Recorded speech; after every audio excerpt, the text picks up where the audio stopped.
Halo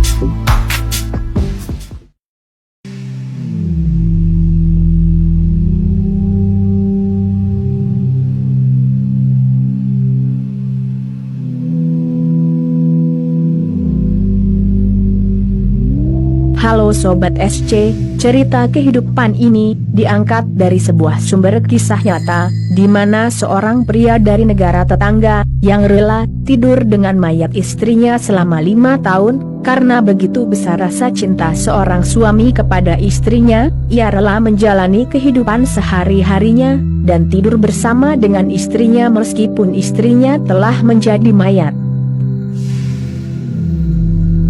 Nah sobat, setiap orang meninggal pada umumnya akan dimakamkan dan didoakan dengan keyakinan supaya arwahnya tenang. Namun, seorang pria asal Vietnam justru memperlakukan mayat istrinya dengan cara yang berbeda. Pria yang dimaksud tersebut bernama Leo Van dari Ha Len, Provinsi Quang Nam Tengah, Vietnam. Ia menyimpan mayat istrinya dan membuatnya seolah-olah masih hidup.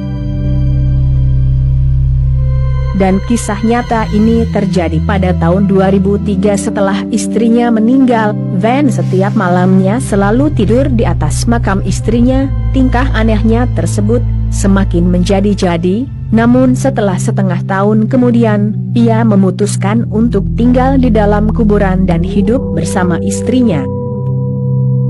Tingkah aneh Van semakin parah. Van mulai menggali terowongan di samping makam istrinya, sehingga ia bisa tidur di lorong samping makam istrinya tanpa takut kehujanan maupun terkena angin. Dan para warga yang mengetahui hal tingkah aneh yang dilakukan oleh Van, warga dan pemerintah setempat membujuk Van untuk berhenti tinggal di dalam kuburan istrinya.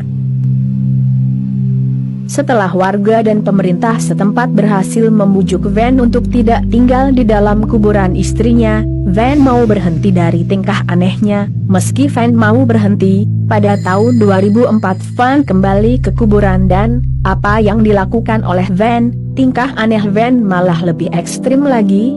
Van menggali kuburan istrinya, mengambil mayat istrinya dan membawanya pulang dan membuat mayat istrinya tetap tinggal di rumah. Putra Van yang masih kecil mengatakan, ia selalu memeluk mayat ibunya sebelum ia tidur setiap malam. Dengan ayahnya, peristiwa ini telah membuat para tetangga Van jadi ketakutan. Para tetangga tak berani mengunjungi rumah Van selama bertahun-tahun. Tetapi sejak saat itu Van mulai terbiasa hidup menyendiri dan mulai terlupakan dari kampung tempatnya ia tinggal. Saya adalah orang yang melakukan sesuatu dengan cara berbeda. Saya tidak seperti orang normal, katanya. Tubuh istri saya hanya meninggal tetapi arwahnya masih menemani kami. Aku tidak takut ketika harus tidur dengannya. Namun, tindakan Van ini dianggap ilegal, karenanya pihak berwenang memeriksa kasus ini. Undang-undang sanitasi yang berlaku mengatur bahwa tubuh yang telah mati harus dikremasi atau dikubur. Bahkan, untuk penguburan juga tidak boleh asal dilakukan di taman-taman perumahan, tanpa persetujuan pihak berwenang. Untuk itulah, Van dipaksa untuk mengembalikan tubuh istrinya. Menurut laporan selama ini, Van telah menyimpan mayat istrinya selama 5 tahun, sebelum akhirnya, Van mengembalikan mayat istrinya ke makammu untuk dikuburkan.